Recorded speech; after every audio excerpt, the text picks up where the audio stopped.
শারদীয় দুর্গোৎসব উপলক্ষে রাজ্যের বিভিন্ন প্রান্তে চলছে বিভিন্ন সংস্থা সমাজসেবকদের পক্ষ থেকে পুজোর উপহার হিসাবে বস্ত্র বিতরণ। এরই অঙ্গ হিসাবে প্রাক্তন বিধায়ক দিলীপ দাস উদ্যোগে শুক্রবার আগরতলা ভুলাগিরি আশ্রমে সেখানে থাকা আবাসিক ও শিশুদের মধ্যে বস্ত্র বিতরণ করা হয়। উপস্থিত ছিলেন বিশিষ্ট সাংবাদিক সুবল দে, আশ্রমের বিভিন্ন সাধু সন্ত, ব্রহ্মচারী, আবাসিক সহ অন্যান্যরা।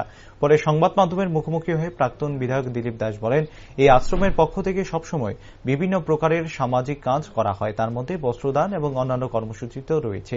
তবে এই পুজোর উপলক্ষে একটু ভিন্ন উদ্যোগ গ্রহণ করা হয়েছে। এই আবাসিকে থাকা শিশুদের এবং অন্যান্যদের মধ্যে পুজোর উপহার হিসেবে বস্ত্র বিতরণের মাধ্যমে।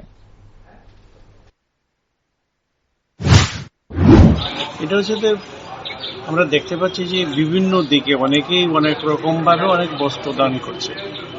তো এই যে আশ্রমটা আছে এবং এখানে যারা আশ্রমিক আছে, এটা তো আমার খুব কাছাকাছি এবং আমি যে বিধানসভায় বিলং করি তার ভিতরেও পড়ে বিভিন্ন অনুষ্ঠানে এখানে বিভিন্ন সময়ে এসেছি। তো মহারাজদের সাথে কথা বলে দেখলাম যে এখানে যে স্টুডেন্ট আছে 30 জনের মতো আছে, অন্যান্য ব্রহ্মচারী সাধু সবাই মিলে আমি যে হিসাব পেয়েছি প্রায় 48 জনের মতো। তো সব দিকে সবাই দেয় এগুলো।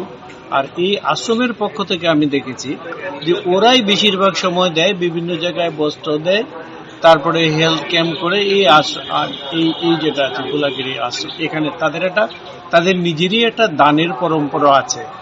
তো আমি মনে করলাম ঠিক আছে, এখানে যে অনেকগুলো ছেলে আছে যারা অনেক গরিব ফ্যামিলির আছে, বা এখানে বেদ পাঠ হয়, বিভিন্ন শাস্ত্র আলোচনা হয়, এটা আবার এই আশ্রমই ওদেরকে লালন পালন করেন। তো আমি নিজে ভাবলাম এবং আমার পরিবারের তরফ থেকে আমরা ঠিক করলাম যে এইবার যেটা আছে সেটা আমরা এখানেই করব। সেই হিসাবে মহারাজের সাথে কথা বলেছি।